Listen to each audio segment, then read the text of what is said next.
Oke, silakan Pak. Ya. Sebelumnya apakah suara saya cukup jelas terdengar di sana? Alhamdulillah. Ya, baik. Bismillahirrahmanirrahim. Ahlan wa sahlan bihudurikum bihadzal majlis ad-dirasi wa marhaban bindimamikum bihadzal majlis al-lughawi al-arabi at-tasrifi. Assalamualaikum warahmatullahi wabarakatuh. Waalaikumsalam warahmatullahi wabarakatuh. Alhamdulillah rabbil alamin wa bihi nasta'in ala umuri dunya waddin. Allahumma shalli ala sayyidina Muhammadin wa ala ali sayyidina Muhammad fil alamin innaka Hamidum Majid. Amma ba'du. Qala Allah Ta'ala fil Qur'anil Karim. A'udzu billahi minasyaitonir rajim. Bismillahirrahmanirrahim.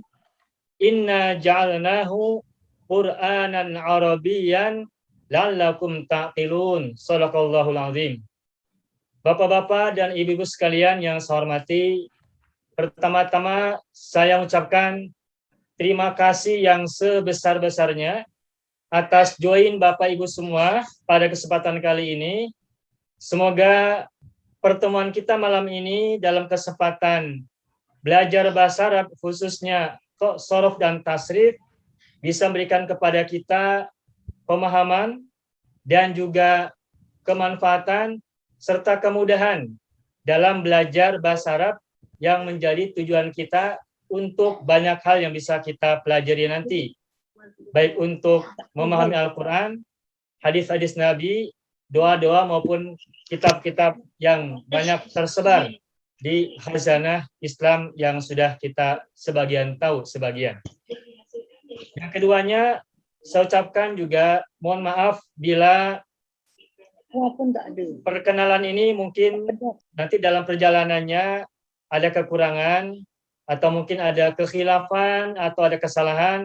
Di awal-awal saya sampaikan permohonan maaf yang sebesar-besarnya bila dalam penyampaian atau dalam perkenalan ini atau dalam komunikasi kita pada kesempatan kali ini ada banyak ditemui kekurangan atau kehilafan.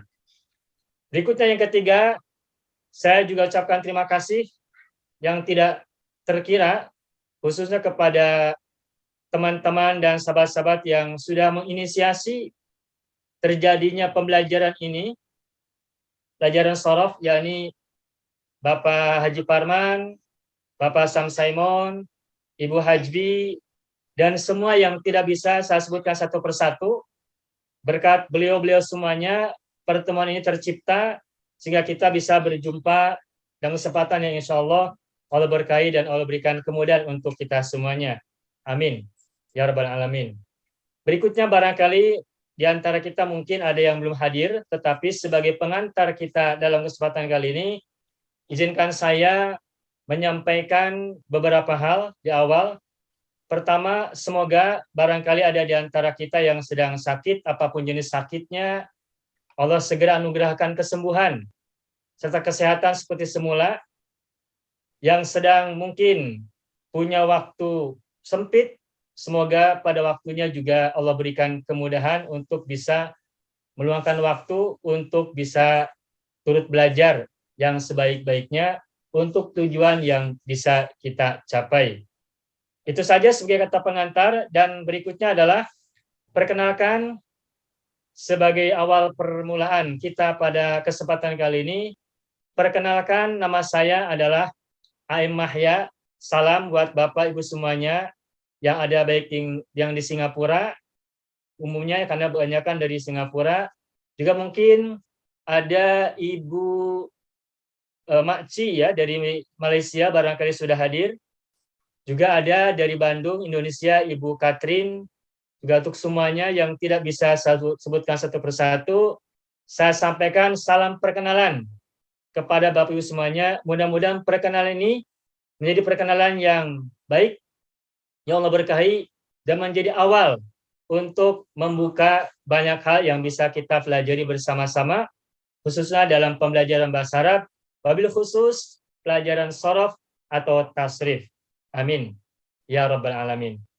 Berikutnya sedikit saya ulas tentang bahasa Arab. Pertama, di Al-Quran ditegaskan dalam banyak ayat tentang pentingnya bahasa Arab. Di antaranya adalah bahwa Al-Quran yang sering kita baca setiap saat, setiap waktu, atau setiap hari, itu diturunkan oleh Allah dalam bahasa Arab. Inna jalnahu Qur'anan Arabiyan la'allakum ta'qilun. Ada banyak ayat yang bercerita, berkisah tentang penurunan Al-Quran dalam bahasa Arab yang tujuannya adalah la'allakum ta'qilun dan liqaumi ya'lamun. Tujuan Allah turunkan Al-Quran dalam bahasa Arab adalah agar kita semuanya berpikir, menggunakan nalar, dan kita bisa merenungkan, memahami, dan menjadi arif serta bijak, khususnya dalam bahasa Arab yang kita gunakan dalam mempelajari Al-Quran itu. Nah, karena Al-Quran diturunkan dalam bahasa Arab, tentu saja kita semua harus tergerak untuk bisa menjadikan bahasa Arab sebagai alat untuk bisa memahami Al-Quran. Salah satunya. Mengapa demikian? Karena Al-Quran diturunkan dalam bahasa Arab, maka tentu saja kita harus bisa paham Al-Quran dengan bahasa Arab. Sekalipun di tengah-tengah kita ada banyak terjemahan Al-Quran dalam bahasa lokal kita, bahasa negara kita, entah bahasa Melayu, entah bahasa Indonesia, atau mungkin bahasa-bahasa yang lain, yang kita baca setiap saat, mungkin terjemahannya, namun kita yakin dan kita juga merasakan bahwa tidak semua terjemahan itu mewakili bahasa Arabnya.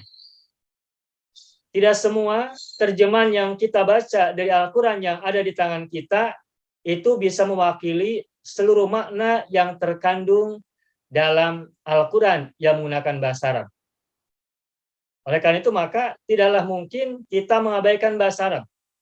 Karena kita ingin dapat paham, kita ingin bisa memahami Al-Quran dengan sebaik-baik mungkin, sebaik-baiknya, dan semaksimal mungkin, maka tentu saja kita harus dan wajib untuk bisa membaca Al-Quran dengan bahasa Arab.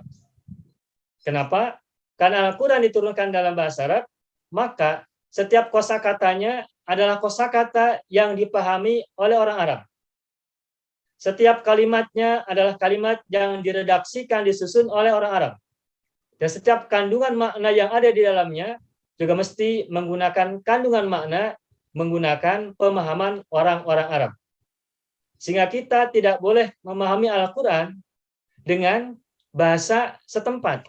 Bahasa kita, bahasa Melayu ataupun bahasa Indonesia. Sebagai contoh, kita mungkin tahu ada kata misalnya doroba yadribu. Doroba itu artinya yang kita tahu adalah memukul. Nah, kalau kata doroba yang kita tahu hanya artinya memukul, maka kita akan menemukan banyak kegagalan ketika memahami sejumlah ayat Al-Quran yang di dalamnya ada kata doroba. Idza darabtum fil ardi. Kalau kita terjemahkan secara letterlek, itu maknanya apabila kalian memukul di dalam bumi. Sementara maksudnya bukan memukul. Kita mukul-mukul bukan begitu, tetapi maksudnya adalah kita melakukan safar atau perjalanan di atas bumi. Mengapa kita melakukan perjalanan dengan kata doroba? Karena kaki kita ketika berjalan itu seolah-olah memukul-mukul bumi. Tetapi dalam pemaknaan, sekalipun kaki kita menginjak bumi, memukul-mukul bumi, tetapi memahaminya bukan dengan kata memukul, namun dengan kata melakukan safar atau perjalanan. Itu yang pertama. Yang keduanya sebagai contoh misalnya, kata hijabun. Hijabun itu adalah artinya tutup atau penghalang. Nah, ketika kita menemukan kata hijabun dalam Al-Quran, maka gunakan kata hijabun dalam pemahaman orang-orang Arab. Yang kedua.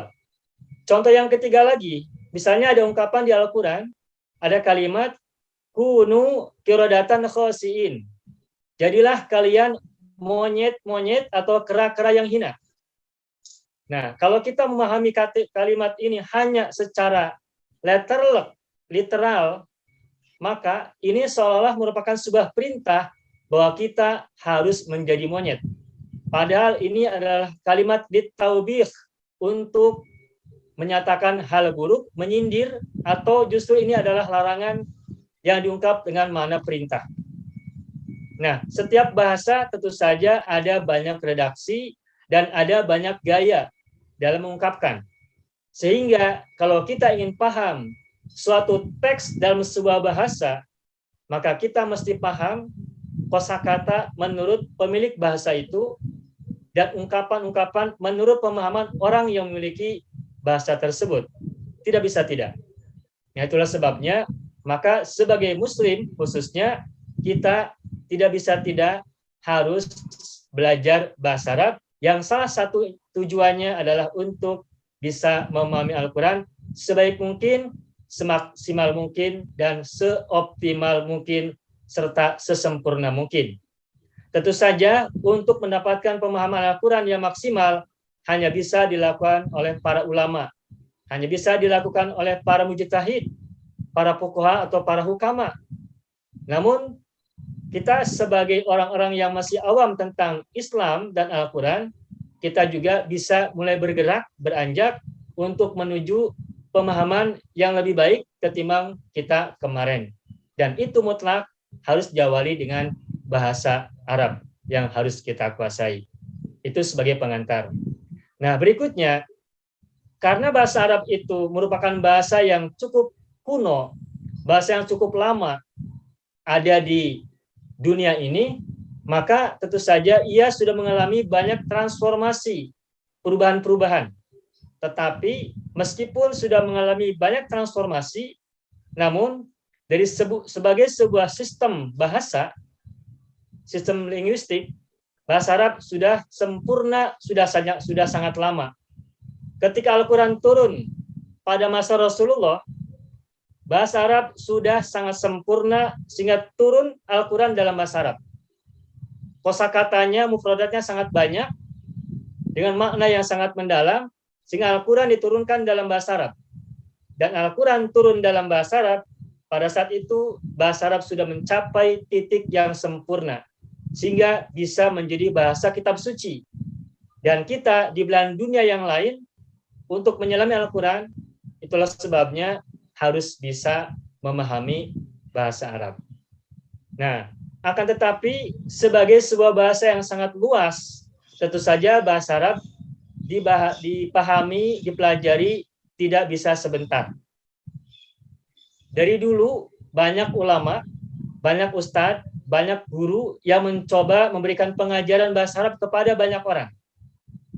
Dan para ulama, para pengajar sudah membuat metodologi, sistematika, serta pendekatan untuk memudahkan belajar bahasa Arab kepada murid-muridnya, kepada mereka yang mau belajar bahasa Arab.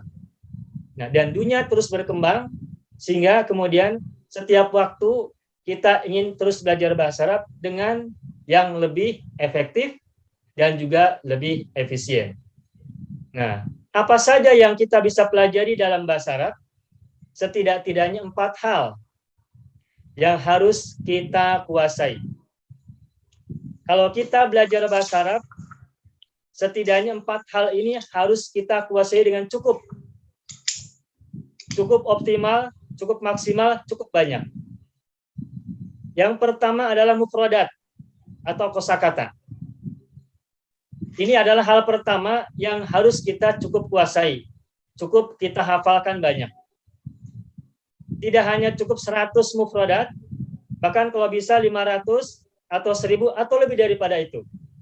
Dan kalau kita sudah menghafal mufradat minimal 1000 mufradat, maka insya Allah kita akan banyak tahu kosakata itu ketika kita baca Al-Quran, baca hadis Nabi, ataupun doa-doa. Dan bekal mufradat yang kita punya akan menjadi pengantar kita untuk memahami banyak hal. Tanpa mufradat tidak mungkin kita paham sebuah bahasa, khususnya bahasa Arab. Yang pertama. Yang kedua, kosakata itu juga terbentuk atau menjadi bentukan-bentukan kata lain. Sebagai contoh misalnya sebuah kata, kalau dalam bahasa Indonesia, misalnya kata satu. Dari kata satu bisa menjadi bersatu, bisa menyatu, bisa menyatukan, bisa persatuan, bisa penyatuan, atau yang lain-lain. Begitulah pula dalam bahasa Arab. Dalam bahasa Arab juga ada kata kataba menjadi yaktubu, menjadi kitabun, menjadi kitabatun, menjadi katibun, maktubun, dan sebagainya. Itu semua ada perubahan kata meskipun dari akar kata yang sama. Kata dasarnya sama-sama kataba, tapi semuanya mengalami banyak perubahan atau yang disebut dengan sigot, bentuk kata. Dan ketika sebuah kata berubah dari satu bentuk ke bentuk kata-kata yang lain, maka maknanya juga mengalami perubahan. Kataba telah menulis, katibun penulis, maktubun yang ditulis, maktabun tempat menulis, dan seterusnya. Sajada bersujud, sajidun orang bersujud, sujudun aktivitas sujud, dan begitu seterusnya. Nah, itu dibahas dalam ilmu shorof atau tasrif yang sekarang kita akan pelajari ke depan insya Allah. Nah, kalau mufradat adalah kumpulan kosakata yang harus kita hafal, maka shorof adalah ilmu untuk bisa meneliti, mencari tahu asal muasal sebuah kata, apa akarnya, terus kemana bentukan-bentukan baru berikutnya. Dan kalau kita tahu apa makna sebuah kata lewat shorof, maka kita akan terbantu banyak untuk memahami sebuah kata dalam sebuah kalimat dalam bahasa Arab. Contoh kata masjidun. Masjidun itu dari kata sajada. Masjidun adalah isim makan. Sajada artinya bersujud, maka masjidun artinya adalah tempat sujud. Nah, sehingga fungsi masjid adalah untuk menjadi tempat sujud. Nah, kita dari mana tahu bahwa masjid adalah untuk bersujud? Karena dari kata bahasanya sendiri, masjidun artinya adalah tempat sujud. Itu. Nah, perubahan kata dari sajada, yasjudu, masjidun, sujudun, dan seterusnya, itu dibahas dalam ilmu shorof. Yang ini akan kita pelajari pada waktu yang akan datang. Nah, apa pentingnya shorof buat kita? Nah, tentu saja seringkali mereka yang belajar bahasa Arab ini merasa kesulitan ketika belajar shorof atau tasrif. Dan pengalaman saya, di antara yang membuat sulit belajar shorof itu adalah di antaranya karena terlalu banyak istilah-istilah yang harus kita hafalkan dan kurang kepada latihan. Biasanya kita fokus kepada istilah-istilah yang sangat banyak dan kurang pada penerapan atau pada latihan-latihannya. Sehingga belajar shorof itu terasa lama. Kenapa lama? Karena kita lebih fokus dan berkutat kepada nama-nama istilah-istilah dalam ilmu shorof. Semisal huruf ilat, mu'tal, ajwab, naqis, misal, atau yang lain-lain, belum i'lal dan seterusnya, itu semua dibahas dalam ilmu shorof yang sangat banyak istilahnya. Sehingga kita mungkin harus menghafal banyak istilah dalam ilmu shorof.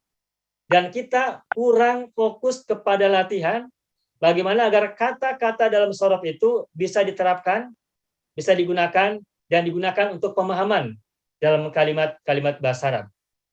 Nah, itulah sebabnya nanti insya Allah kita belajar shorof ini lebih fokus kepada banyak latihan dengan metode yang memudahkan penggambaran. Misalnya gini, kata dalam bahasa Arab kita sederhanakan cukup dengan 12 macam. Fi'il, kata kerja dalam bahasa Arab, kita akan sederhanakan menjadi 12. Dan dari 12 itu, kemudian berubah menjadi bentuk-bentuk kata yang berimbuhan atau yang disebut dengan mazid. Ada berapa jenis mazid? Nanti kita akan tahu dan menghafalnya insya Allah cukup mudah karena menggunakan urutan dari 1, 2 tambahan huruf atau 3 dan seterusnya. Nah, singkat cerita, ketika kita belajar shorof atau tasrif, kita lebih fokus kepada konsep dasar shorof itu sendiri, kemudian pembagian kata dalam shorof, berikutnya memperbanyak latihan, mengubah kata dari satu bentuk ke bentuk-bentuk yang lain. Dari fi'il madhi ke fi'il mudhari, fi'il amar, fi'il nahi, isim fa'il, isim maf'ul, isim masdar, isim zaman, isim makan, dan isim alat. Kita perbanyak latihan. Kemudian perpindahan, perubahan dari satu domir ke domir yang lain, ini yang kita perbanyak. Nah, intinya, shorof juga merupakan ilmu yang sangat penting untuk bisa mengembalikan kata ke akarnya. Tanpa shorof, kita tidak bisa tahu akar asal muasal sebuah kata. Dan kalau kita tidak tahu akar sebuah kata, kita akan kesulitan mencari kata itu dalam kamus, dictionary. Dan satu hal yang paling penting untuk bisa buka kamus bahasa Arab adalah shorof atau tasrif. Kalau kita kurang tasrifnya, kalau kita kurang cakap dalam tasrif, maka sulit kita melihat kamus atau membuka kamus yang sedang kita cari untuk mencari kosakata yang ingin kita gali. Itu shorof yang kedua. Lalu yang ketiga, hal penting yang harus kita kuasai dalam bahasa Arab adalah nahwu. Nahwu. Nah, tadi saya sudah bagikan atau saya share kepada beberapa teman, kepada Pak Haji Parman, kepada Ibu Hajbi, pada Pak Sam, dan pada beberapa yang lain, itu tentang perbedaan antara ilmu shorof dengan nahwu. Shorof dan nahwu. Kalau shorof itu adalah perubahan kata dari satu bentuk ke bentuk-bentuk yang lain. Dari satu bentuk fi'il ke fi'il yang lain atau ke isim-isim yang berbeda. Dari fi'il madhi ke fi'il mudhari, fi'il amar, fi'il nahi, isim fa'il, isim maf'ul, isim masdar, isim zaman, isim makan, isim alat, itu dibahas dalam ilmu shorof. Dan shorof itu membahas huruf-huruf pertama dan tengah dari sebuah kata. Shorof adalah ilmu yang membahas tentang perubahan kata pada huruf-huruf pertama dan tengah dari sebuah kata. Sajada menjadi yasjudu, menjadi sujudun, menjadi masjidun. Itu dibahas dalam ilmu shorof. Nah, sedangkan nahwu atau ilmu nahwu adalah ilmu yang membahas tentang kedudukan kata dalam kalimat. Sebagai subjek, ataukah sebagai objek, sebagai mangsa, sebagai maf'ul bihi, ataukah sebagai alat. Dan itu cirinya bisa dilihat pada huruf terakhir dari sebuah kata. Kalau kata itu mufrad, tunggal, maka huruf terakhirnya ada yang domah, ada yang fathah, ada yang kasroh. Nah, harokat atau baris domah, fathah, kasroh di akhir sebuah kata pada huruf terakhir itu dibahas dalam ilmu nahwu. Ilmu nahwu adalah ilmu yang membahas tentang kedudukan sebuah kata dalam kalimat, posisi kata dalam sebuah kalimat yang ditandai dengan harokat akhir di huruf terakhir dari sebuah kata. Bisa doma, bisa fathah, bisa kasroh. Bisa Muhammadun, bisa Muhammadan, bisa Muhammadin. Bisa Allahu, bisa Allaha, bisa Allahi. Nah, Allahu, Allaha, Allahi itu dibahas dalam ilmu nahwu. Nah, kebanyakan orang-orang yang belajar bahasa Arab, mayoritas orang-orang yang belajar bahasa Arab berhenti pada belajar shorof dan nahwu. Selain mufradat. Mufradat sudah banyak kita tahu hafal. Berikutnya kita beranjak ke pelajaran shorof. Berikutnya lagi ke ilmu nahwu. Nah, kebanyakan orang yang belajar bahasa Arab, mereka berhenti pada ilmu nahwu. Pada kedudukan kata dalam kalimat, pada i'rab sebuah kata dalam kalimat. Padahal setelah kita hafal mufradat banyak, setelah kita cukup tahu tentang perubahan-perubahan kata menurut ilmu shorof, dan setelah kita tahu kedudukan kata dalam sebuah kalimat menurut ilmu nahwu, sesudahnya kita harus kuasai juga ilmu yang keempat, yakni ilmu uslub atau tarkib. Apa itu ilmu uslub? Apa itu ilmu tarkib? Uslub adalah ilmu, secara mudahnya, uslub adalah ilmu untuk merangkai kata dalam kalimat secara benar, secara baik, secara fusha, menurut cara bertutur orang-orang Arab. Bukan cara bertutur orang-orang luar Arab, Ajam. Ya, beberapa teman sudah ikut belajar bergabung dalam pelajaran kelas uslub, bagaimana merangkai sebuah kalimat secara benar. Dalam bahasa Arab, kita kenal itu ada istilah jumlah ismiyah, ada jumlah fi'liyah. Jumlah ismiyah adalah kalimat yang diawali oleh isim. Jumlah fi'liyah adalah kalimat yang diawali oleh fi'il. Nah, kita tahu, menurut ilmu nahwu, jumlah ismiyah adalah kalimat yang diawali oleh isim, sehingga strukturnya terdiri dari mubtada dan khabar. Jumlah fi'liyah adalah kalimat yang terdiri dari fi'il dan fa'il atau maf'ul bihi. Nah, pertanyaannya, kapan kita menggunakan jumlah ismiyah, kapan kita menggunakan jumlah fi'liyah, itu tidak dibahas dalam ilmu nahwu. Apalagi shorof, apalagi mufradat. Tetapi kapan kita menggunakan jumlah ismiyah dan jumlah fi'liyah, itu diajarkan, dipelajari, dilatih dalam ilmu tentang uslub. Makanya, setelah kita hafal mufradat, setelah kita menguasai shorof, setelah kita menguasai nahwu, berikutnya kita harus bisa merangkai kalimat secara benar, secara baik, secara fusha menurut orang-orang Arab. Sebagai contoh, kemarin saya sudah contohkan di video di Arabia TV, misalkan kalimat, saya wajib belajar Al-Quran.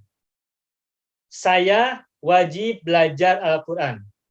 Saya, mufradatnya adalah ana. Wajib, mufradatnya adalah wajibun atau wajaba. Belajar, mufradatnya adalah ta'allama ya ta'allamu. Al-Quran, mufradatnya adalah Al-Quran. Nah, sekarang bagaimana kita rangkai penggalan-penggalan kata itu? Saya wajib belajar Al-Quran. Bagaimana kita rangkai dalam kalimat yang baik, yang sempurna, yang benar, dan fusha menurut orang Arab? Nah, ini dipelajari dalam ilmu uslub.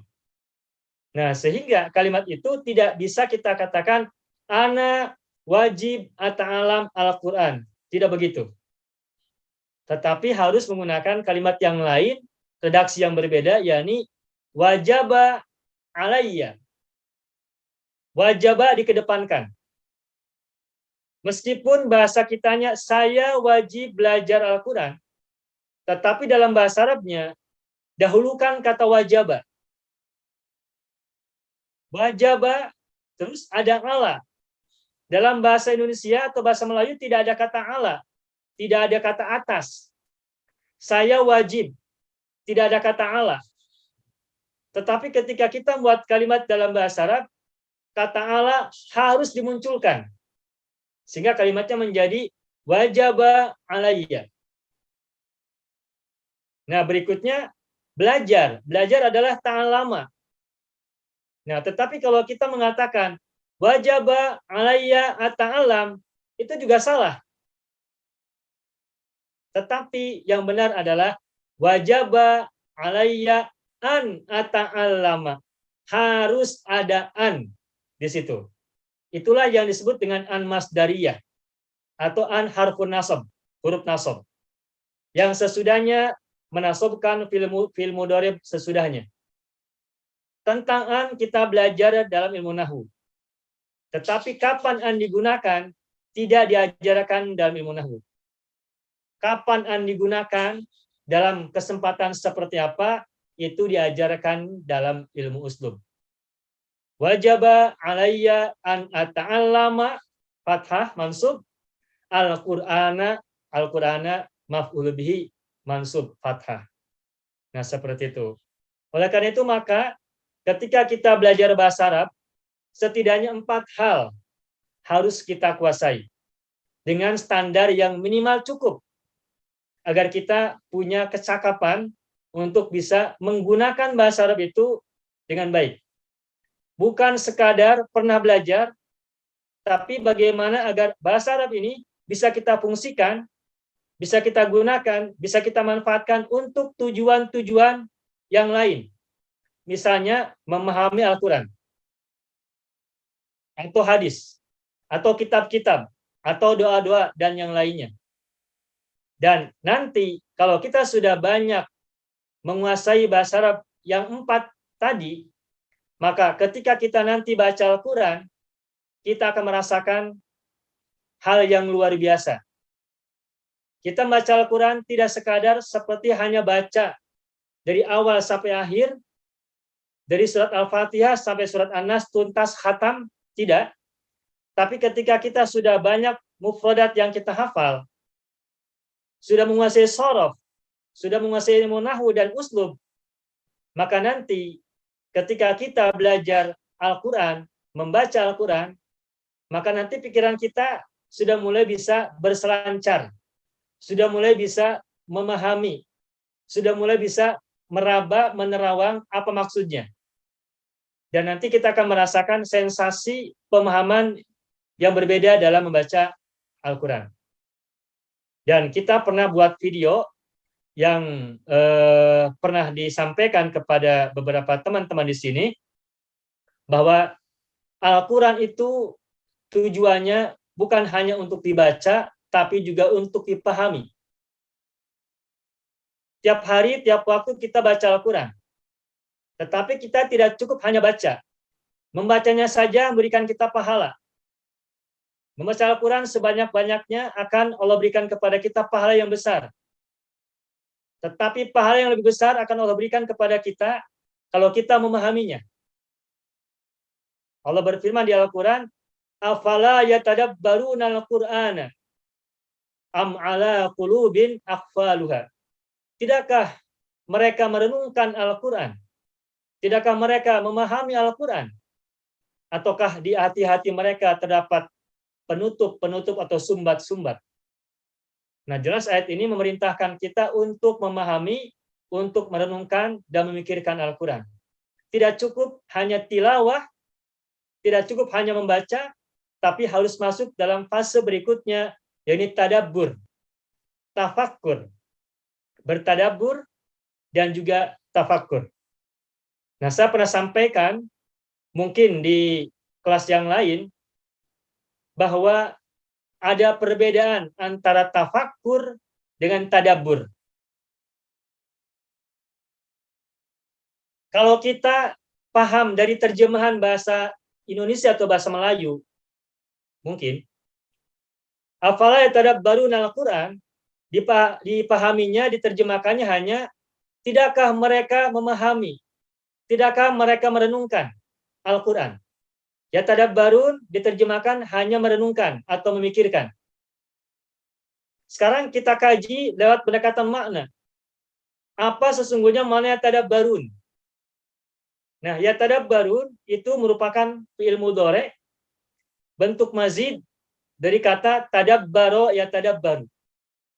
Dan tadabbaro kalau dikembalikan ke mujarrad bentuk asalnya berasal dari kata dabaro. Dan dabaro itu artinya adalah bagian belakang, bagian balik, bagian di belakang kita. Kenapa di situ Allah menyebutkan afala yatadabbaruna al-Qur'an, bukan afala yatafakkarun, tetapi afala yatadabbarun. Nah, itu ada perbedaan antara yatafakkarun dan yatadabbarun. Yatadabbarun berasal dari kata dabaro, yang artinya adalah sesuatu yang ada di balik, di belakang. Berarti yang dimaksud dalam kalimat afala yatadabbaruna al-Qur'an, yang dimaksud bukan sekedar merenungkan, bukan sekadar memikirkan, tapi yang dimaksud adalah merenungkan apa yang ada di balik Al-Quran. Rahasia-rahasia yang tidak terlihat dari Al-Quran. Rahasia-rahasia yang tidak bisa dilihat oleh mata, bahkan oleh pikiran ke depan. Tapi juga harus melihat pandangan ke belakang. Backward looking. Melihat ke belakang, tidak hanya cukup melihat ke depan. Karena Al-Quran banyak berkisah tentang sejarah-sejarah masa lalu. Kisah para nabi. Kisah orang-orang yang disebutkan di Al-Quran, orang-orang pada masa terdahulu. Atau kaum-kaum pada masa lalu. Maka memahami Al-Quran tidak cukup untuk masa depan, tapi juga harus melihat ke belakang. Apa yang ada di balik setiap kata dan kalimat dari Al-Quran. Baik tentang peristiwa-peristiwa, maupun tentang kata per kata atau kalimat dan kalimat-kalimatnya. Afala yatadabbaruna al-Quran am ala qulubin aqfaluha. Dan begitu seterusnya. Nah, oleh karena itu maka setelah kita biasa membaca Al-Quran secara tilawah, bahkan menghafalnya, maka fase berikutnya kita harus naik kelas dari membaca menuju penghafalan, menghafal, maka berikutnya adalah tafakkur dan tadabbur. Bertafakkur adalah memikirkan apa yang ada di depan kita, sedangkan tadabbur adalah memikirkan, merenungkan apa yang ada di belakang. Rahasia-rahasia yang tidak terlihat oleh mata depan. Yang tidak bisa dilihat oleh basor, tapi harus dilihat oleh basiroh, mata batin. Basor adalah mata lahir, sedangkan basiroh adalah mata batin. Pandangan yang masuk ke bagian-bagian dalam basiroh. Nah, setelah membaca, kemudian menghafalkan, maka berikutnya adalah memahami. Dengan dua konsep, yakni tafakkur dan tadabbur. Atau mungkin ada konsep-konsep yang lain selain tafakkur dan juga tadabbur. Nah, itulah sebabnya jelas perintah Al-Quran, kita harus bertafakkur dan bertadabbur khususnya Al-Quran.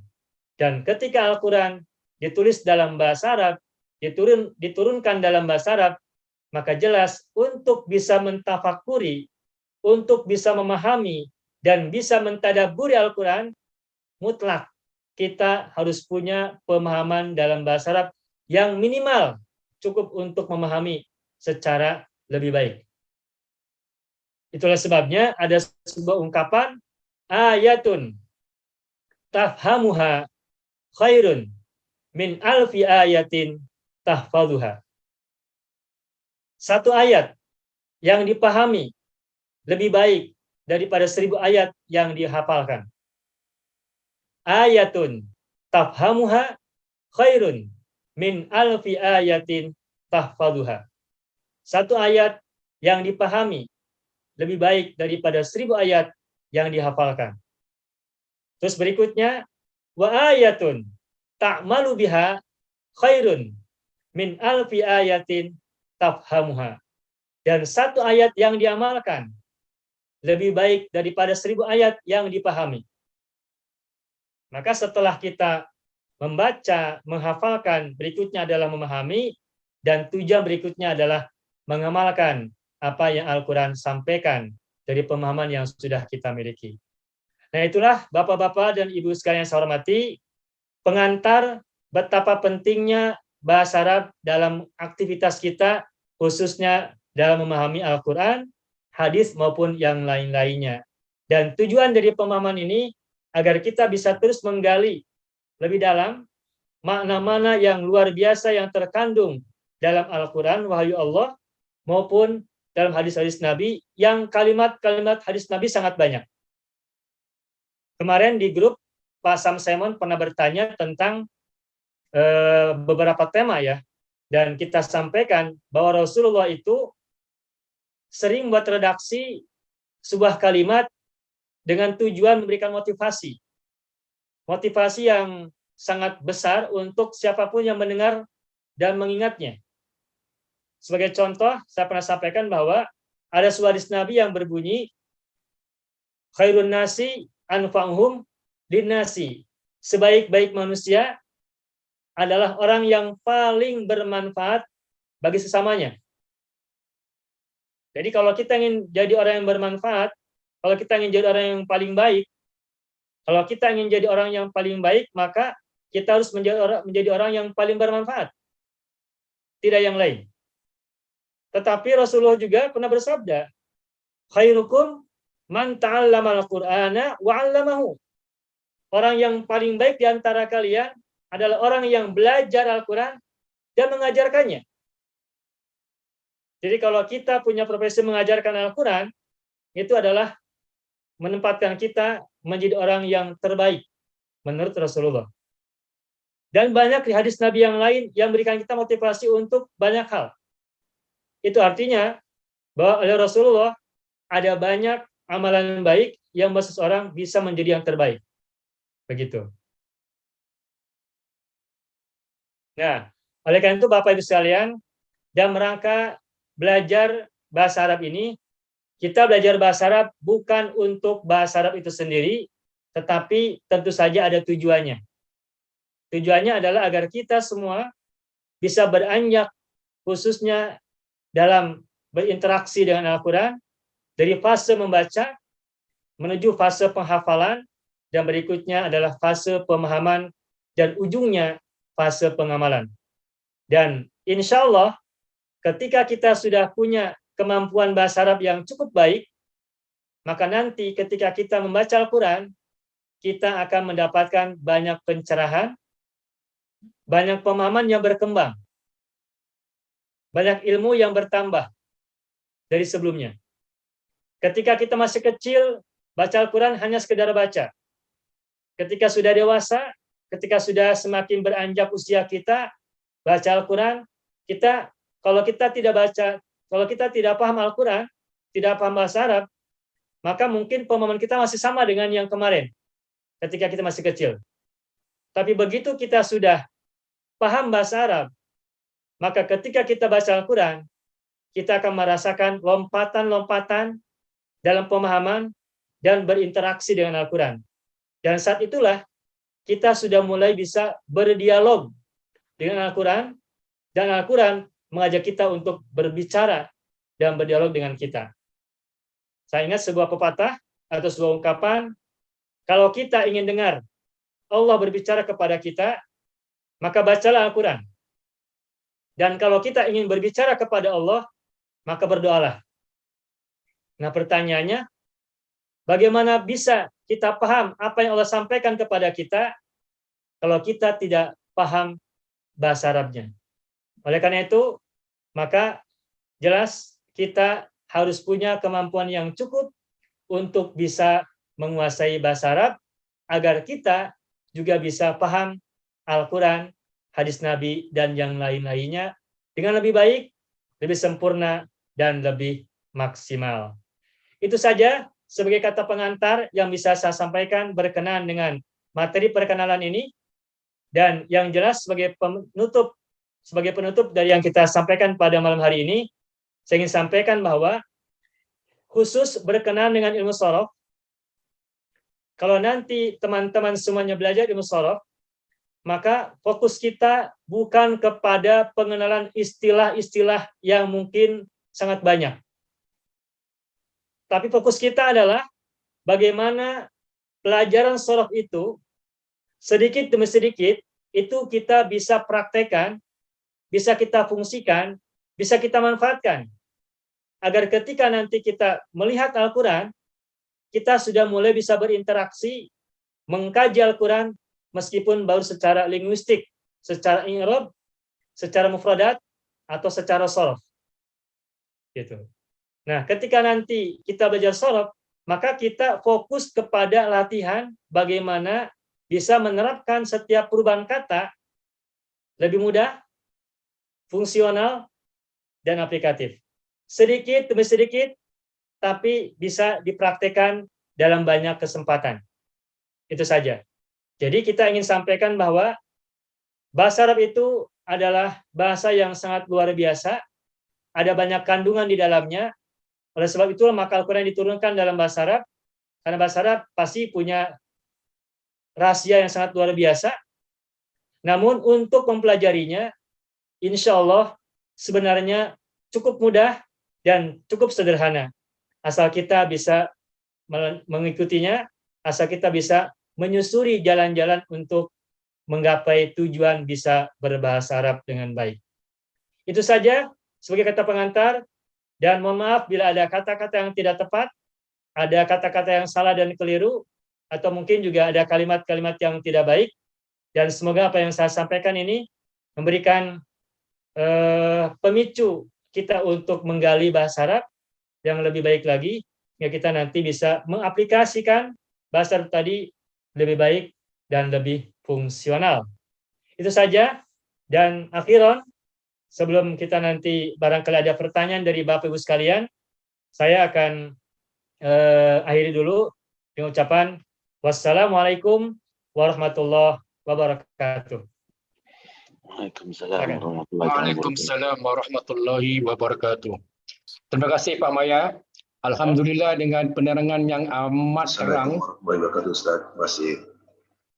Mudah-mudahan menjadi semangat untuk diri saya sendiri dan juga teman-teman untuk mengikuti terus kelas sorof yang kami akan mulakan minggu depan. Buat sementara ini, untuk permulaan, saya bersama teman saya, Tuan Sam Simon dan Hajah Hajbi akan sebagai koordinator grup ini. So pada sesiapa yang ingin teruskan pembelajaran, harap hubungi kami dan insya-Allah selepas ini dengan izin yang lain, kami akan cuba buat WhatsApp group. Okey, dan di dalam WhatsApp group tu nanti akan kita detailkan secara perincian macam mana kita nak memulakan kelas ini, yang kalau Pak Maya izinkan akan bermula insya-Allah pada Isnin depan pada waktu yang sama. Ya Pak ya? Ya, siap. Ya. So bukunya yang sudah kita sudah share pada semua. So pada sesiapa yang belum dapat, bolehlah hubungi saya ataupun Puan Hajah Hajbi ataupun Sam Simon untuk kami cuba dapatkan terus daripada Pak Maya. Puan Hajbah, ada apa-apa nak cakap? Tak ada apa-apa. InsyaAllah nanti mereka yang kebanyakan yang teman-teman sahabat-sahabat dari saya, mereka memang dah nak masuk grup kelas inilah. Jadi bila kita buat WhatsApp group tu, saya akan terus masukkan mereka. Jadi mereka tidak perlu beritahu kita satu persatu lah. InsyaAllah, insyaAllah, alhamdulillah. Sam Simon, ada apa-apa nak menambah? Dari pihak saya tak ada apa-apa, tapi saya masih ada lagi beberapa buku, naskah buku lagi. Mungkin siapa-siapa yang nakkan buku tu, insya-Allah nanti WhatsApp group tu nanti boleh ajukan lah berapa yang dikendaki. Saya masih ada lagi berapa naskah pada saya. InsyaAllah, insyaAllah. Jadi mungkin siapa-siapa yang nak bertanya kepada Pak Mahya tentang perjalanan akan datang ni kan, sorof ni macam mana dan bagaimana boleh ajukan soalan lah. Silakan. Silakan. Ya, baik. Tapi sebelumnya barangkali ada pertanyaan dari Bapak Ibu semuanya. Sebelumnya. Enggak ada ya? Baik. Begini dulu. Pertama. Ada Ustaz saya nak tanya. Ya, silakan. Siapa? Buku yang kita ada ni, adakah kita belajar daripada muka surat pertama hingga muka surat akhir? Bukunya ini ya, Bu? Bukunya yang ini. Nah, nanti kita mulai belajar itu dari muka halaman 6. 6 dan 7. Okey. Dari situ. Oh, dari situ dan teruslah. Berakhir hingga akhir buku. Sampai akhir. Habis kalau lepas akhir, adakah buku lain kita akan mempelajari buku lainnya? Sambungannya? Ya, boleh. Okay. Sebenarnya gini Bapak Ibu, buku yang kita boleh untuk dipesan oleh orang-orang itu sebenarnya ada 8. Yang 6 adalah kita sebut dengan Al-Ajib, yang 2 adalah Al-Mumtaz. Al-Ajib itu di situ kita belajar bahasa Arab dari dasar, bagaimana kita menghafal mufradat, terus menggunakannya dalam kalimat yang sederhana. Sambil kita memperbaiki cara pandang kita dalam melihat kosakata dalam bahasa Arab. Sebagai contoh, kemarin saya perlihatkan bahwa kalau kalimat misalnya kan begini, saya mempunyai buku, bahasa Arabnya bagaimana? Nah, barangkali ada di antara kita yang mencoba menerjemahkan menjadi ana li kitab. Nah, itu salah. Nah, seharusnya adalah li kitabun. Begitupun kalau ada kalimat lillahi ma fis samawati wa ma fil ardi. Bagaimanakah cara kita menerjemahkan kalimat seperti itu? Mungkin kita biasanya memahaminya dengan bagi Allah apa yang ada di langit dan di bumi. Tapi kalau kita sudah tahu cara uslub yang baik dan benar, maka nanti memahami kalimat tadi tidak dengan seperti yang tadi kita sampaikan. Bagi Allah apa yang di langit dan di bumi, tetapi menjadi Allah memiliki apa yang di langit dan di bumi. Dan banyak yang lain. Nah itu, penggalan-penggalan kata dirangkai dalam sebuah kalimat, itu kita mulai sampaikan dalam buku Al-Ajib jilid yang pertama. Kemudian naik kepada berikutnya menghafal kosakata yang banyak, baik kosakata yang berkaitan dengan anggota tubuh, tempat-tempat, rumah, masjid, istana, sekolah, stasiun, bandara, dan sebagainya, atau alat-alat belajar, pulpen, buku, majalah, penggaris, dan sebagainya, atau nama-nama binatang, dan semuanya itu ada di buku 1 juga. Setelah itu, kita juga belajar kalimat negatif. Saya seorang pedagang, itu kalimat positif. Sekarang bagaimana kalau kita ingin ungkapkan, saya bukan seorang pedagang? Bagaimana kalimatnya? Bukan atau tidak, kita tahu adalah, ada goiru, ada laisa, ada ma. La, goiru, laisa, dan ma, semuanya bermakna tidak atau bukan. Nah, tetapi kapan ma, goiru, la, dan laisa itu digunakan, itu ada penggunanya. Dan kita coba terapkan masing-masing tadi secara bertahap dari buku-buku yang awal.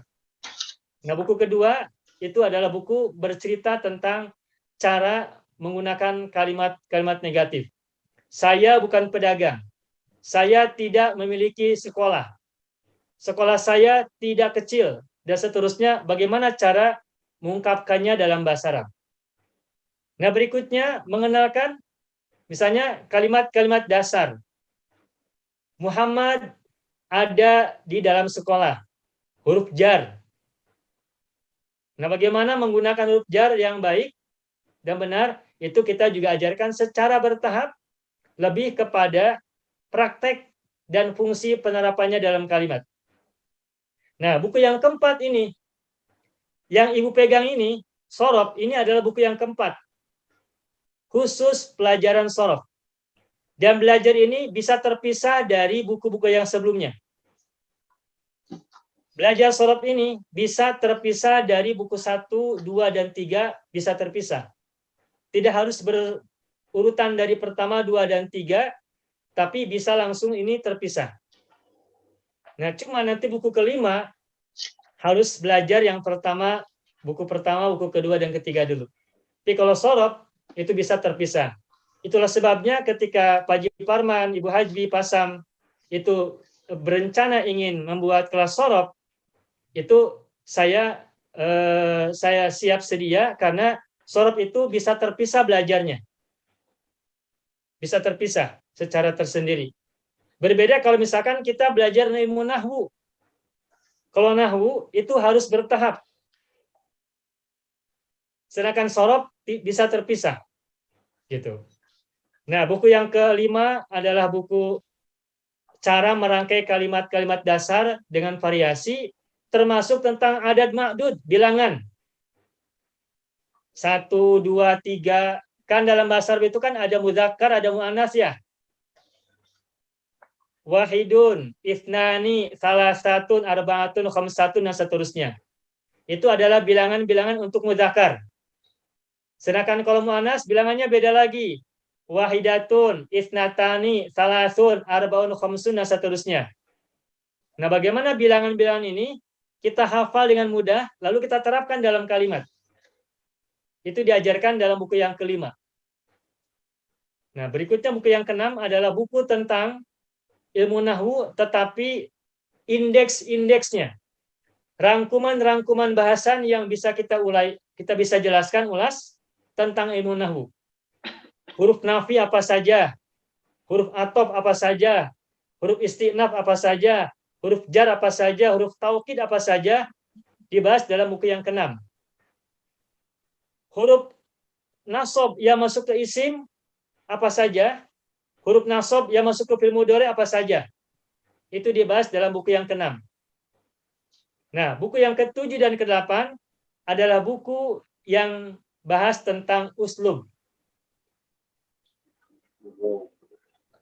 Yang ini buku tentang uslub. Cara merangkai kalimat menurut orang-orang Arab. Makanya di sini kita temukan banyak cerita yang ditulis oleh orang Arab, dan kita belajar dari teks-teks ini, dari naskah-naskah ini, bagaimana kita bisa mengikuti mereka dalam membuat kalimat bahasa Arab secara benar dan secara fusha, gitu. Nah, akan tetapi ini semua harus dipelajari dari awal kalau untuk uslub. Nah, akan tetapi kabar gembira buat kita semuanya, insya Allah nanti ketika kita belajar sorof ini, kita akan gunakan pendekatan kinestetik. Tubuh kita jadikan media belajar buat kita. Kita punya dua tangan, kanan dan kiri. Nah, oleh kita, dua tangan kanan dan kiri ini dijadikan teman untuk belajar bahasa Arab. Sehingga meskipun kita tidak punya teman untuk belajar bersama, tapi dengan adanya dua tangan yang kita punya, dua tangan ini bisa kita jadikan teman untuk membantu kita belajar bahasa Arab dan melancarkannya. Dan tangan kanan itu kita jadikan sebagai mudzakkar, kata-kata laki-laki. Dan tangan kiri kita jadikan sebagai mu'annas, kata-kata yang bermakna perempuan. Satu jari kita gunakan untuk satu, tunggal, mufrad. Dua jari untuk kata-kata yang bermakna dual, musanna. Dan semua jari kita gunakan untuk kata-kata yang bermakna jamak atau plural. Begitupun yang kiri. Makanya nanti ketika kita latihan sorof, ini nanti tangan kita akan berlatih, kita gunakan untuk belajar sorof dengan lebih aplikatif dan lebih berkesan. Kalau kita belajar sorof dengan dibantu oleh tangan kita, maka kita terasa punya teman dalam belajar. Kita tidak sendirian. Gitu. Itu Pak, maaf, itu Ibu. Sebagai jawaban yang pertama. Ya, terima kasih Ustaz. Ya, terima kasih. Penjelasan yang Sama-sama Ibu. terang sekali. Ya. Silakan yang lainnya. Barangkali ada mau ditanyakan. Mohon maaf ya, saya bahasanya barangkali suka salah. Karena saya tidak paham, tidak bisa bicara pakai bahasa Bapak Ibu. Sehingga kadang-kadang mungkin kosakatanya tidak tepat. Ustaz, Tapi mudah-mudahan bisa dipahami. ya Ustaz, satu saja Ya. saya nak kongsi dengan teman-teman semua. Bila Ustaz katakan kalimat, sebenarnya kalau dalam bahasa Melayu kita kata jumlah. Oh gitu.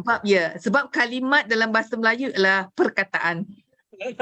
Pada Ya, mulanya ya, ya. bila saya baca dengan Ustaz saya bingung kerana bila Ustaz kata kalimat tu, saya kata kalimat kan perkataan, word. Jadi sekarang Ya, baru ya. saya faham kalau Ustaz kata kalimat tu maknanya jumlah. Jadi teman-teman semua yang pertama kali dengan Ustaz, bila Ustaz sebut kalimat artinya jumlah, sentence. Ya, ya. Tapi kalau perkataan tu perkataan, jangan kelirulah tentang hal ini. Ya.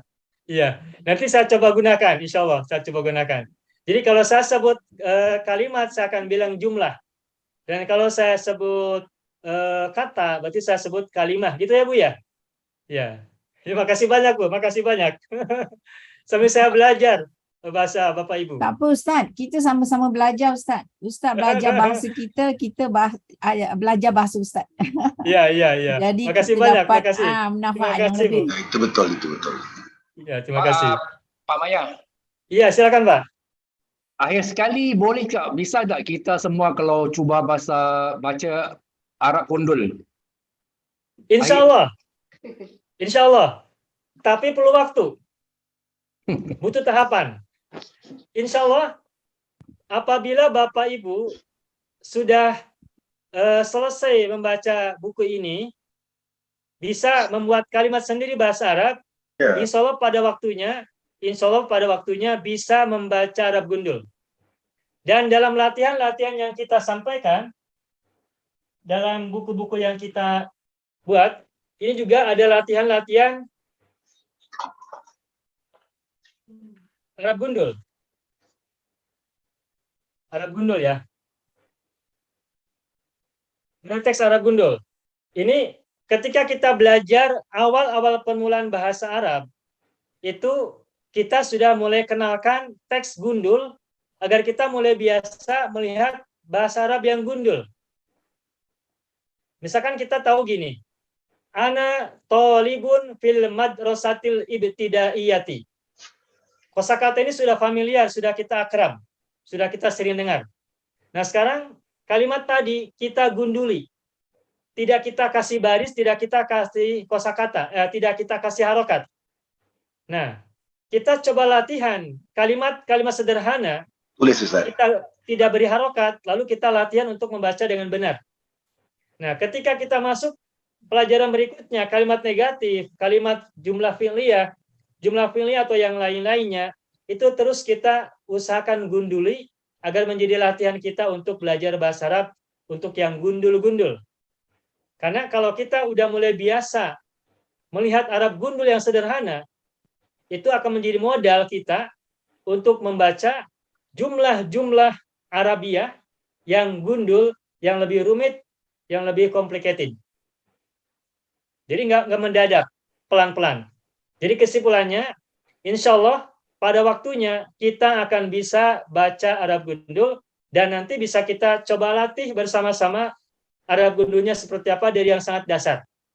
Akan tetapi kita perlu bersabar. Perlu bersabar. Pasti. Gitu. Insya Allah pada waktunya, Pak. Asal kita istiqomah, kita konsisten, berkelanjutan, insya Allah. Dan Bapak Ibu sekalian yang saya hormati, ini ada cerita dan saya pernah sampaikan kepada sebagian teman-teman bahwa ketika awal-awal COVID menerjang kita, itu ada seorang yang belajar bersama saya bahasa Arab, ibu-ibu, yang kebetulan beliau terdampak oleh COVID sekeluarga. Sekeluarga terkena COVID pada tahun 2021, setahun lebih yang lalu ya, setahun lebih. Dan ketika itu beliau berkata bahwa seandainya suatu saat Allah memanggil saya pulang lebih awal, nah saya ingin ketika saya meninggal itu dalam keadaan belajar bahasa Arab. Nah, sehingga karena itu dia minta saya untuk membuatkan video untuk belajar bahasa Arab. Dan dia belajar bahasa Arabnya lewat video. Nah, ini saya buatkanlah video-video untuk agar dia bisa belajar bahasa Arab. Nah, kemudian video-video tadi lama-kelamaan semakin banyak dan akhirnya saya juga sharekan kepada pada teman-teman yang ikut belajar bersama dalam program Sekolah Arab Digital. Oleh karena itu, maka alhamdulillah sekarang ini berangkat dari keinginan seorang ibu dari Bandung yang ingin terus belajar bahasa Arab, bahkan kalaupun bisa, matinya pun dalam belajar bahasa Arab, maka kemudian kita buatin video dan sekarang videonya sudah semakin banyak dan kita bagikan kepada banyak orang. Sehingga itu menjadi amal soleh buat yang punya gagasan tadi.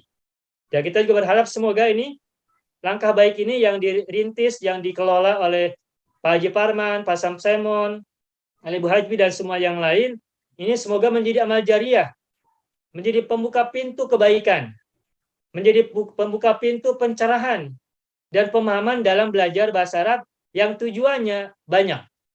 Bisa memahami Al-Quran, bisa hadis-hadis Nabi, atau menggali ilmu Al-Quran yang sangat banyak terkandung dalam banyak tafsir. Nah, cuma masalahnya Dalam tafsir itu kebanyakan Arabnya gundul ya Pak. Arabnya gundul. Nah, bagaimana kita bisa membaca Arab gundul tadi kalau kita tidak bisa bahasa Arab? Itulah sebabnya berproses kita ingin belajar secara tuntas, bukan sekadar pernah belajar. Kalau saya boleh berpendapat, kalau saya boleh berikan saran, maka ketika nanti kita belajar bahasa Arab itu, maka niatkan dari sekarang belajar bahasa Arab bukan sekadar pernah belajar, tetapi harus sampai menghasilkan, harus sampai bisa bermanfaat untuk tujuan kita. Tujuannya ingin bisa paham Al-Quran, maka bahasa Arab ini harus sampai tujuan itu tercapai. Memahami, mentafakuri, mentadaburi. Memikirkan apa yang ada di depan, memikirkan apa yang ada di baliknya, apa yang menjadi rahasia-rahasianya, tadabur. Nah, kalau kita punya tujuan ke arah sana, maka belajar bahasa Arab bukan sekedar pernah belajar, tapi harus sampai bisa paham sampai tujuan kita tercapai. Gitu. Akan tetapi saya paham, dan juga sama di Indonesia juga sama, kadangkala ketika kita belajar bahasa Arab itu semangat di awal, tapi nanti di tengah perjalanan ada banyak godaan. Ada banyak lintang, ada banyak perintang atau rintangan-rintangan, atau ada banyak hambatan-hambatan. Nah, semoga kita bisa saling mengingatkan, bisa saling memberikan semangat bahwa perjalanan ini pasti tidak akan mulus, mungkin nanti ada gangguan dan sebagainya. Tapi kalau kita fokus pada tujuan kita, mudah-mudahan kita bisa istiqomah dalam rangka mencapai tujuan kita itu. Amin. Itu Pak Haji. Ustadz mau tanya, maaf, Ya, seandainya kita istiqomah dan terus-terusan, ini buku jilid 4 ini bisa berapa lama kalau kita dalam seminggu Bagus. sekali? Bagus. Seperti ini. Ya. Makasih Ibu Kalau kita pertanyaannya. rutin ya. Ya. Ini pertanyaan banyak orang. Mungkin bukan hanya Ibu ya, ini mewakili semuanya. Kira-kira buku yang setebal ini, dan berapa lama kita belajar, sementara kita belajar cuma 1 kali seminggu, 1 kali sepekan. Berapa lama kita habiskan? Nah, saya hanya bisa jawab bahwa karena buku ini cukup tebal, saya bisa jawab, hanya bisa menjawabnya, saya belum tahu berapa lama. Kenapa saya belum tahu berapa lama? Karena ini akan bergantung kepada kita semua. Bergantung kepada kita semua, berapa lama kita bisa menuntaskan buku ini. Tetapi, sebagai kabar gembira buat ibu dan bapak semuanya, kita tidak boleh fokus dengan buku ini saja. Saya suka men-share kepada beberapa teman, beberapa video tentang mufradat. Atau video-video yang bisa dilihat di Arabia TV. Oleh karena itu maka setiap Senin kita belajar, setiap Isnin kita belajar bahasa Arab Sorab ini, maka pada hari-hari yang lain, Selasa, Rabu, sampai Minggu, sampai hari Ahad, itu teman-teman semua silakan gunakan waktu juga untuk meningkatkan kemampuan bahasa Arab dengan menyimak video-video yang lain yang sudah kita siapkan. Misalnya di Arabia TV atau di Arab Mudah Channel, atau melalui mufradat yang kita bagikan. Mungkin nanti Pak Sam Simon, Pak Haji Parman, atau Ibu Haji sudah pernah menerima mufradat yang kita bagikan. Itu mufradat bisa dibagikan kepada teman-teman semua, agar mufradatnya bertambah banyak. Dan itu akan menjadi modal untuk menaiki tangga-tangga yang lebih tinggi. Gitu. Jadi kesimpulannya, berapa lama saya belum bisa menjawabnya.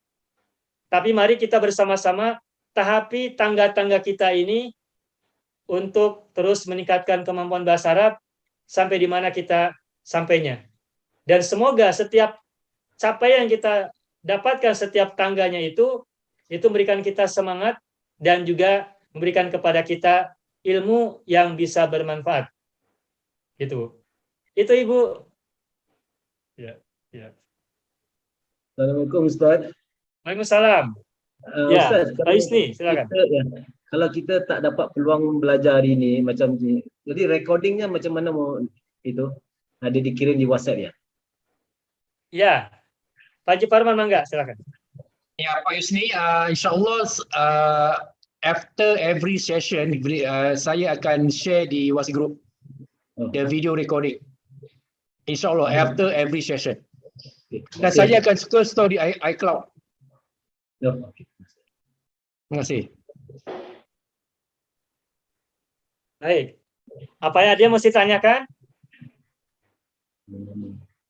Ini berapa orang yang ikut hadir? 50 orang. Baik, Bapak Ibu sekalian, kalau tidak ada pertanyaan, saya ingin coba sampaikan praktek dalam belajar sorab yang kita kembangkan. Sekaligus ini menjadi oleh-oleh buat Ibu Bapak semuanya, agar nanti selepas kita belajar ini bisa menjadi cara belajar kita bahasa Arab, dalam belajar bahasa Arab. Siap ya Bapak Ibu ya? Baik, saya tadi sampaikan bahwa kita punya dua tangan, yang kanan dan kiri. Setiap tangan punya 5 jari. Semuanya ada 10.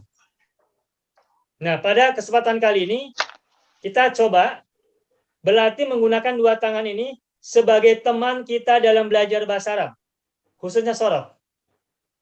Nah, dalam bahasa Arab, kata itu dibagi dua. Ada mudzakkar, laki-laki, dan ada mu'anats, perempuan, male dan female. Untuk kata-kata mudzakkar, kita gunakan tangan kanan. Untuk kata-kata mu'anats, kita gunakan tangan kiri. Baik, tangan kanan apa? Zakar. Zakar. Tangan kiri apa? Mu'annas. Mu'annas. Tangan kiri apa? Mu'annas. Tangan kanan? Zakar. Baik. Nah, setiap tangan terdiri dari 5 jari. Dalam bahasa Arab, itu kata dibedakan, ada kata tunggal, mufrad, ada kata dual, musanna, ada kata plural, jamak. Kalau mufrad, kita tunjuk 1 jari. Kalau musanna, kita tunjuk 2 jari. Kalau banyak, kita keluarkan semua jari. 5 semuanya. Karena 3 ke atas itu 5 jari. Begitupun yang kiri. Mufrad, musanna, jamak. Jadi sekarang kita latihan dulu. Gunakan tangan kanan, tangan kiri, lalu tunjuk 1 jari, 2 jari, 5 jari buat latihan. Mudzakkar, mu'annas. Mu'annas. Mufrad, Mufrad. musanna, jamak. Jamak. Ulangi lagi. Mudzakkar, Mudzakkar. mu'annas, Mu'annas. mufrad, Mufrad. musanna, Musanna. jamak. Jamak. Apa ini? Jamak. Jamak. Apa ini? Mufrad. Mufrad. Apa ini? Musanna. Musanna. Apa ini? Zakar. Muzakkar. Apa ini? Muannas. Muannas. Bagus. Nah, sekarang kalau untuk menunjuk diri sendiri, saya, kami, itu gunakan tunjuk ke dada. Saya, kami, tunjuk dada. Kalau menunjuk kepada orang di depan, kamu atau kau, engkau atau Anda, maka tunjuk ke depan. Dada, depan. Kalau menunjuk kepada orang yang di luar diri kita yang hadir, dia atau mereka tunjuk ke samping atau ke sebelah. Dada, depan, samping. Dada, depan, samping. Nah, saya, kamu, dia. Saya, kamu, dia. Nah, kalau Saya, perempuan kamu, gunakan dia. tangan kiri. Saya, kamu, dia. Dia. Saya, kamu, dia. Ya, baik. Sekarang mari latihan bersama-sama. Gunakan tangan kanan dan kiri. Kita mulai. Saya. Tunjuk dada sendiri. Saya. Kamu. Depan. Tangan kanan dulu. Tangan kanan. Mudzakkar. Dia. Dia. Sekarang tangan kiri muannats. Saya. Saya. Kamu. Dia. Dia. Dua tangan. Saya. Saya. Kamu. Kamu. Dia. Dia. Ya. Apa ini? Saya. Apa ini? Kamu. Apa ini? Dia. Ya, paham ya? Nah, sekarang kalau dua orang musanna, kami berdua. Nahnu. Nahnu, kami berdua. Nahnu. Kamu berdua. Kamu berdua. Mereka berdua. Huma. Mereka berdua. Antum. Ya, Uma. Tangan kiri, kami berdua. Kami berdua. Kamu berdua. Nahnu. Huma. Mereka berdua. Mereka berdua. Huma. Uma, ya baik. Ulangi dari awal. Saya, Saya, kamu, Kamu. dia. Dia. Huwa. Perempuan. Saya, Kamu. musanna. Kami berdua. kami berdua. Kamu berdua. Kamu berdua. Mereka berdua. Mereka berdua. Huma. Kami berdua. Kami berdua. Kamu berdua. Kamu berdua. Mereka berdua. Mereka berdua. Itu musanna. Sekarang jamak. Kita selesaikan. Kami banyak. Kami banyak. Kalian banyak. Kalian banyak. Mereka banyak. Mereka banyak. Hum. Perempuan. Kami banyak. Kami banyak. Kalian banyak. Mereka banyak. Mereka banyak hutang. Nah, selesai. Sekarang kita sebut dari awal. Saya, kamu, dia. Saya, nanti tangan, kamu, dia. Dia, boleh dia. Kami berdua, Kami berdua. kamu berdua, Kamu berdua. mereka berdua. Berdua. Ganti kiri, kami berdua, Kamu berdua. kalian, kamu berdua, mereka berdua. Kita berdua. Kami banyak, Banyak. kalian banyak, Mereka banyak. Mereka banyak. kami banyak, kalian banyak, mereka banyak. Banyak. Sudah terbayang? Sudah bisa? Bisa ya? Itu dalam bahasa Indonesia, bahasa Melayu. Kenapa, Bu? Kenapa? Stop belajar. Kau jangan stop kali. Ya, baik. Sekarang kita coba terjemahkan tadi dalam bahasa Arab langsung. Ana. Ikuti semua. Ikuti semua gerakan tangannya. Ikuti semua. Tunjuk dada. Saya Ana. Ana. Semua ikuti. Anta. Gua. Ana. Anti. Dia. Nahnu. Kan jarinya dua.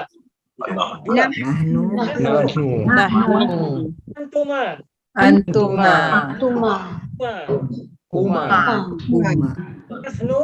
Nahnu.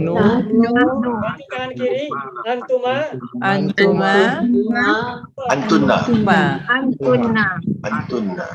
Lalu nahnu. Antum. Hum. Nahnu. Antunna. Hunna. Jadi berurutan pelan-pelan. Baik. Satu kali lagi, Bapak Ibu simak saya, perhatikan, nanti masing-masing berlatih. Saya praktekkan dulu. satu kali. Ana, Ana, anta, anta, huwa, huwa, ana, ana, anti, anti, iya, ya, nahnu, nahnu, antuma, huma, huma, huma, nahnu, nahnu, antuma, tuma, huma, Rumah. ma, nahnu, nahnu, antum, antum, hum, hum, nahnu, anu, antunna, tekan, antunna, tunna, hunna, bertasydid. Seperti itu.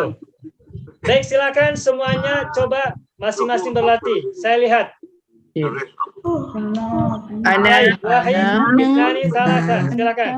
ana, Anta, anta, huwa, ana, anti, hiya, nahnu, antuma, huma, Ya. nahnu, antuma, huma, Ya, bagus. Terus. nahnu, antum, antum, hum, Terus. nahnu, antunna, hunna. Udah bisa? Ya. Sudah ya? Nah, tadi Bapak Ibu mengucapkannya secara lambat, secara pelan. Sudah bagus. Sudah bagus. Sekarang kita naikkan speednya. Kita naikkan speednya. slow motion dulu Ustaz. Ya, tadi slow motion. Slow motion Sekarang apa? Quick motion. Quick motion. Saya contohkan dulu. Silakan lihat. Ana, anta, huwa, ana, anti, hiya, nahnu, antuma, huma, nahnu, antuma, huma, nahnu, antum, hum, nahnu, antunna, hunna. Begitu. Silakan praktekkan lagi. Quick motion. Silakan. Wahid, Isnani, Salasa. Silakan coba. Ana, huwa, ana, anti, hiya, nahnu, antuma, huma, nahnu, huma, Ya. nahnu, antum, nahnu, antunna, hunna. Masih belum speed Ustaz. masih mikir. Tidak apa-apa, itu perlu waktu. Ini nanti bisa dilatih mulai besok ya, seterusnya sampai bertemu lagi nanti Senin, harus ditambah speednya. Ya, Nah, mungkin itu tadi 40 km per jam kecepatannya. Ya Allah Ustaz. Sekarang dinaikkan lagi speednya sampai 80 km per jam. Saya contohkan nanti buat latihan setelah ini, selepas ini ya. Ana, anta, huwa, ana, anti, hiya, nahnu, antuma, huma, nahnu, antuma, huma, nahnu, antum, hum, nahnu, antunna, hunna. Satu nafas. Ya, Insyaallah. itu buat latihan ya, buat latihan saja. Nah, insya Allah sudah paham dan sudah bisa untuk mempraktekkan. Nanti domir itu akan kita coba gunakan yang ini. Tadi hitung ada berapa domir semuanya? 12. 14. Ana, anta, huwa, 3. Nahnu, antuma, huma, 3. Nahnu, antum, hum, 9. Mudzakkar 9, muannas 9. Berarti semuanya ada berapa? 18. Biasanya kalau kita belajar sorof atau tasrif, itu domir disebut ada 14, ya enggak?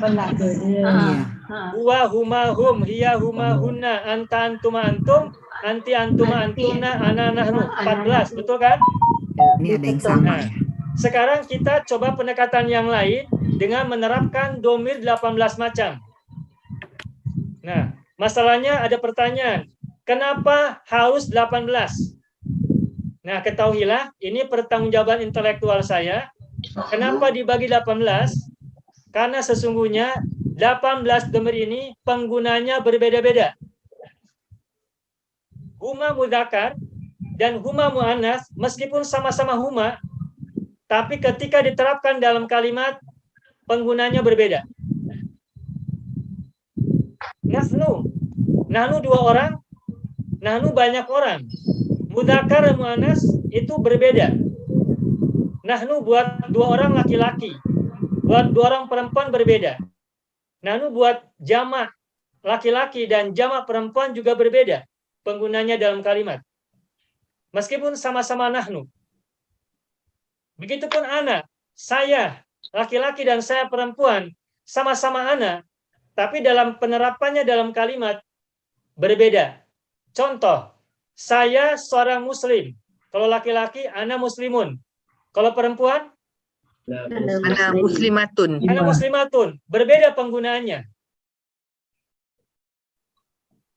Huma perempuan dan huma laki-laki, mereka berdua muslim. Bagaimana untuk laki-laki? Huma muslimani. Kalau untuk perempuan, huma muslimatani. Beda penggunaan. Beda penggunaan. Sekarang kami para muslim. Kalau laki-laki gimana? Muslimani. Muslimuna. Muslimuna. Nahnu muslimuna. Nahnu Kalau muslimuna. perempuan banyak. Nahnu muslimatun. Nahnu terulang 4 kali. Nahnu terulang 4 kali. Ana terulang 2 kali. Huma terulang 2 kali. Antuma terulang 2 kali. Nah, karena ada beberapa kata yang terulang 2 kali atau lebih, maka jumlahnya menjadi banyak. Sehingga menjadi 18. 9 mudzakkar, 9 muannas. Dan nanti ini kalau kita menggunakannya dalam kalimat akan lebih memudahkan. Insya Allah. Nah, kita punya 2 tangan, berarti kita punya 2 teman dalam belajar bahasa Arab. Dan kita tadi sudah terapkan ada 18 domir. Berarti kita punya 18 teman yang membantu kita belajar bahasa Arab untuk dipraktikkan secara langsung. Jadi di rumah masing-masing, kita tidak sendirian. Kita punya 2 tangan, kita punya 18 domir yang bisa kita latih untuk menerapkan bahasa Arab yang kita pelajari. Begitu. Itu Bapak Ibu sekalian. Silakan. Sampai jam berapa? Wah, sudah lewat 20 lebih 32. Tapi barangkali masih ada yang perlu ditanyakan. Silakan, barangkali Bapak Ibu mau bertanya. Ustaz, yang yurannya kita langsung transfer ke Ustaz ya? Atau sama Pak Sarman? Pak Parman? Ya, silakan Pak Haji Parman. Di sini kita masih open to those under Hajah HB group will pay through her. Then the rest kalau you don't mind just pay now to me. Nanti saya selaraskan. Bayaran akan dibayar sebelum maksud saya sebelum kelas permulaan. So before the beginning of the month kita akan lunaskan bayaran dulu. So bayaran $20 untuk 1 bulan. Jadi bulanan ni saya dah bayar, saya dah kasih pada Ustaz direct. Ya. Jadi bulan depan Pak Yusni sudah. Okay.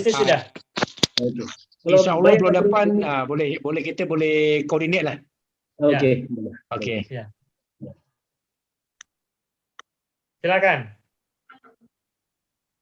Ini rumahnya berdekatan semua nih Pak, Ibu atau berjauhan? Oh, ini seluruh Singapura. Oh, Ada yang timur, ada ujung. yang barat, ada yang utara, ada yang selatan. Oh, iya. Betul Ustaz. Ya, saya masih buta tentang peta Singapura, di mana barat, mana timur, mana utara, mana selatan, belum tahu. Jadi kalau Bapak Ibu nyebut Woodland, apalagi itu, saya nggak tahu posisinya, belum kebayang. Ya paling baru menyimak di sini saja.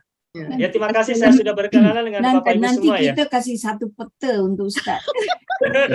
InsyaAllah. Kan ada peta HDB Terima kasih kita kan banyak. daerah Terima kasih mana kan. Nanti kita Betul, Iya. bagi siapa kat di Ustaz. mana?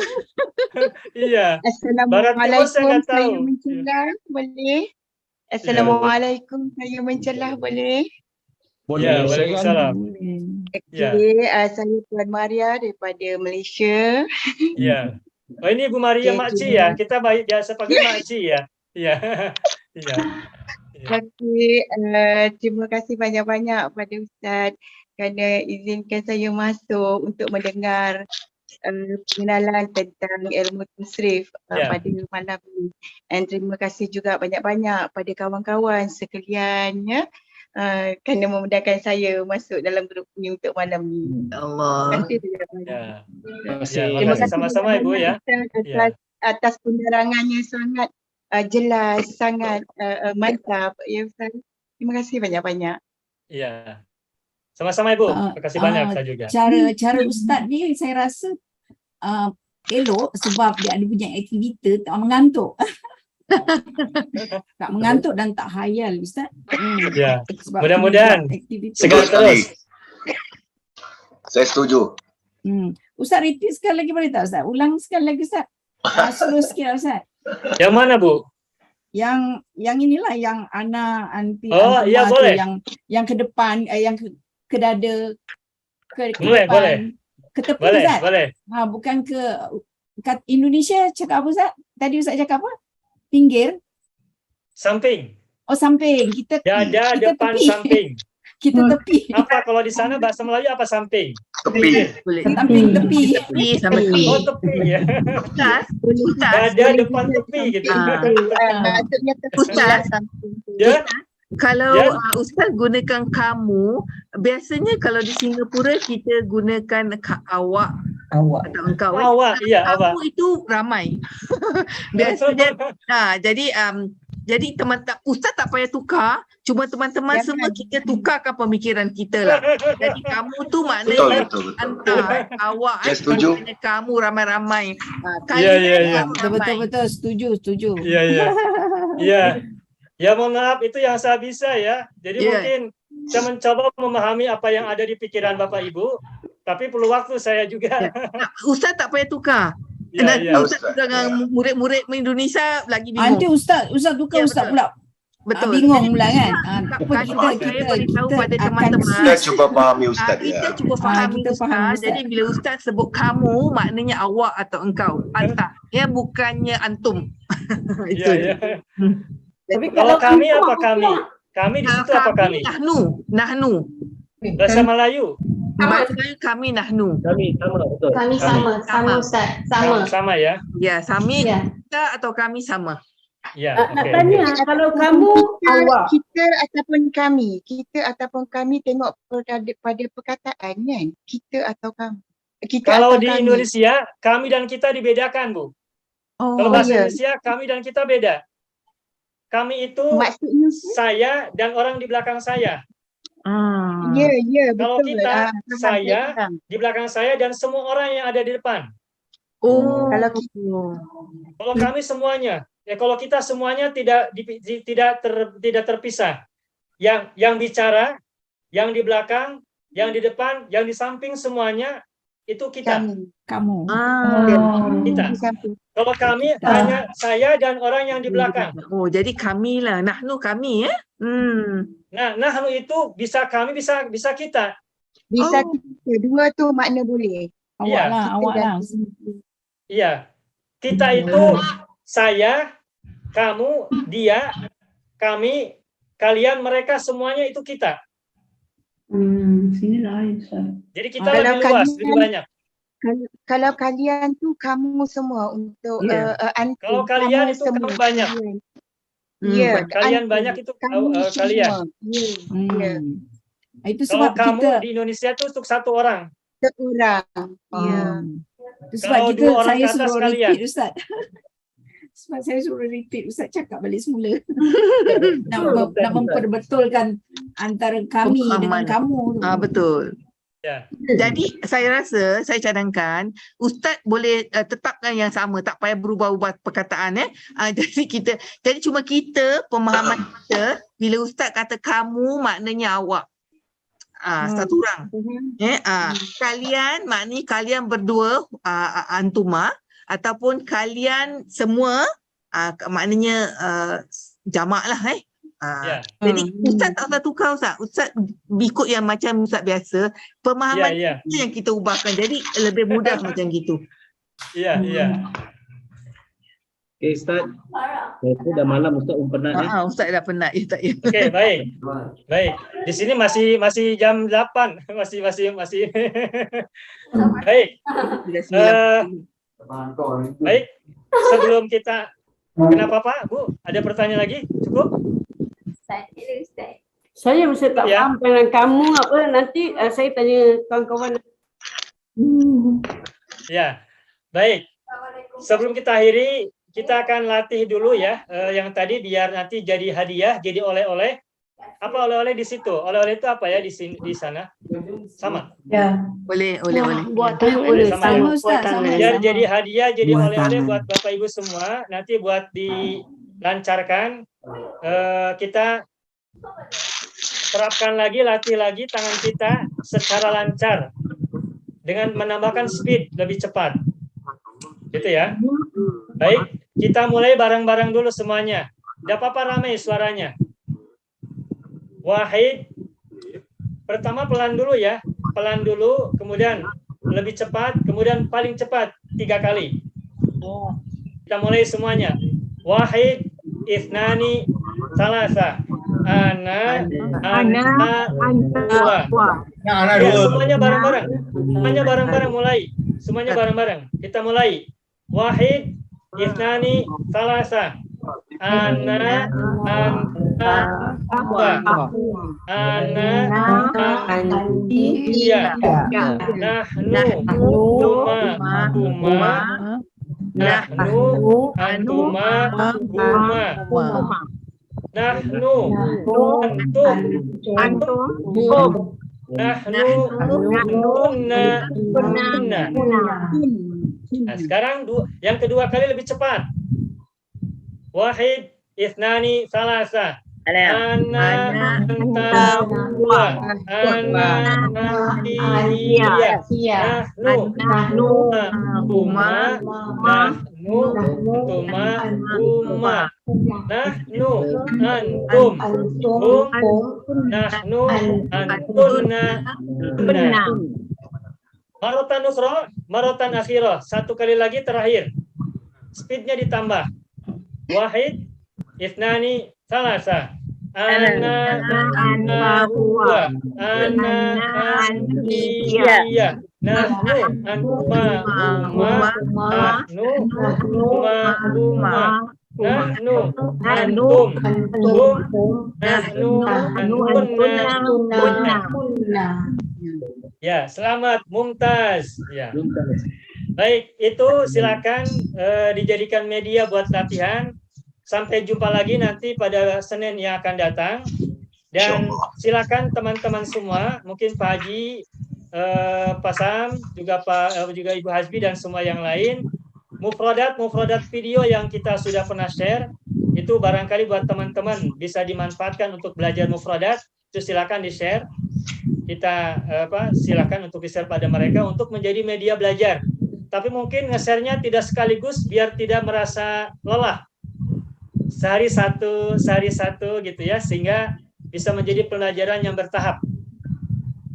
Kalau videonya hilang, bisa nanti minta lagi ke saya. Mudah-mudahan masih lengkap ya di Bapak. Kemudian berikutnya saya juga ucapkan terima kasih. Mungkin ada sebagian di antara Bapak Ibu yang biasa WA dengan saya, tapi tidak pernah melihat wajahnya. Sekarang kesempatan baru bertemu ya, melihat wajahnya. Kayak Pak Yusni, Pak Zainal nih. Pak Zainal, ahlan wa sahlan Pak Zainal. Ya, ahlan wa sahlan. Ya, Pak Zainal ya. Saya Pak Zainal, Ustaz. Makci, ini sudah sering kita berkomunikasi. Ibu Norida, ini Ibu Hajbi dulu pernah bertanya kepada saya. Ibu Norida ini juga hadir di sini ya. Ya, selamat buat semuanya. Dan juga Pak Ghazali, Pak Ghazali udah hadir, ada juga. Ini saya sering ber-WA dengan beliau-beliau semua, tapi baru bertemu sekarang di sini. Ya. Dan yang lain-lainnya belum ketemu dan belum berkomunikasi. Sekarang alhamdulillah bisa bertemu semua di sini. Terima kasih sudah bergabung, join di tempat ini bersama-sama. Semoga jadi silaturahim buat kita semuanya. Panjang umur, panjang rezeki dan panjang harapan. Amin. Amin, amin. Panjang juga Amin. Amin, amin. untuk kebaikan-kebaikan kita semuanya. Dan mohon maaf bila tadi yang saya sampaikan ada kekurangan, ada kekeliruan, ada kesalahan, serta perkataan yang tidak tepat dan sebagainya. Mohon maaf atas segala kekurangan dan khilafan. Sekali lagi terima kasih atas segala perhatian dan syukran ala indimamikum fi hadzal majlis ad-dirasi wa nakhtatim darsana fi hadzal fursah bilhamdalillah. Alhamdulillah rabbil alamin. Syukran ala ihtimamikum wa ihsanikum wa kullu ma huwa khairun lakum indana. Nakhtatim. Assalamualaikum warahmatullahi wabarakatuh. Wassalamualaikum warahmatullahi wabarakatuh. Terima kasih Pak Parman. Sama Bapak. Ustaz.